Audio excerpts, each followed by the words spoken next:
ईश्वर ने यह कहते हुए नूह और उसके पुत्रों को आशीर्वाद दिया, फलो फूलो और पृथ्वी पर फैल जाओ। पृथ्वी के सभी पशु, आकाश के सभी पक्षी, भूमि पर रेंगने वाले सभी जीव जंतु और समुद्र की सभी मछलियां, इन सबों पर तुम्हारा भय और आतंक छाया रहेगा। ये तुम्हारे अधिकार में है।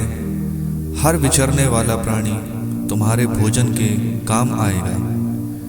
मैं हरी वनस्पतियों के साथ ये सब तुम्हें दिए देता हूँ, किंतु तुम वह मांस नहीं खाना जिसमें प्राण अर्थात रक्त रह गया हो। मैं तुम लोगों के रक्त और जीवन का बदला चुकाऊंगा। मैं प्रत्येक पशु को उसका बदला चुकाऊंगा और प्रत्येक मनुष्य को उसके भाई के जीवन का बदला चुकाऊंगा। जो मनुष्य का रक्त बहाता है, उसी का रक्त भी मनुष्य द्वारा बहाया जाएगा, क्योंकि ईश्वर ने मनुष्य को अपना प्रतिरूप बनाया है।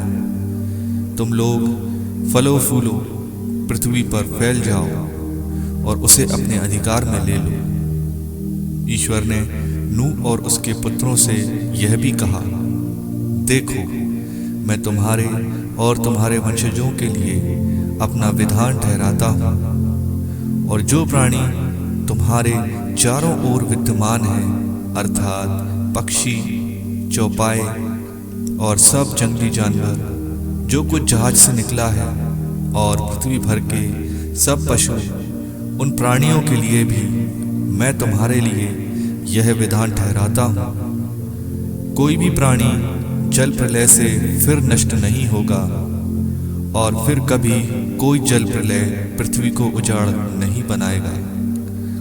ईश्वर ने यह भी कहा, मैं तुम्हारे लिए, तुम्हारे साथ रहने वाले सभी प्राणियों के लिए और आने वाली पीढ़ियों के लिए जो विधान ठहराता हूँ, उसका चिन्ह यह होगा। मैं बादलों के बीच अपना इंद्रधनुष रख देता हूँ। वह पृथ्वी के लिए ठहराए हुए मेरे विधान का चिन्ह होगा।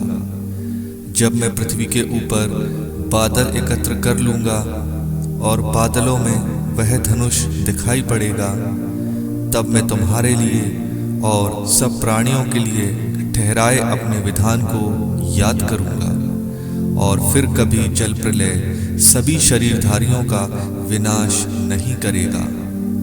जब इंद्रधनुष बादलों में दिखाई पड़ेगा, तो उसे देखकर मैं उस चिरस्थायी विधान का स्मरण करूंगा, जिसे मैंने पृथ्वी के समस्त शरीरधारियों के लिए निर्धारित किया है।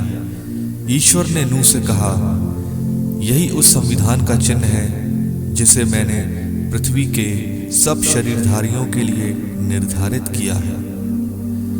नूह के पुत्र जो पोत से बाहर आए थे, सेम, हाम और याफेत थे।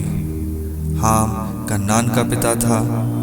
ये तीनों नूह के पुत्र थे, और इनसे सारी पृथ्वी मनुष्यों से भर गई। नूह पहला किसान था। इसने दाखबारी लगाई।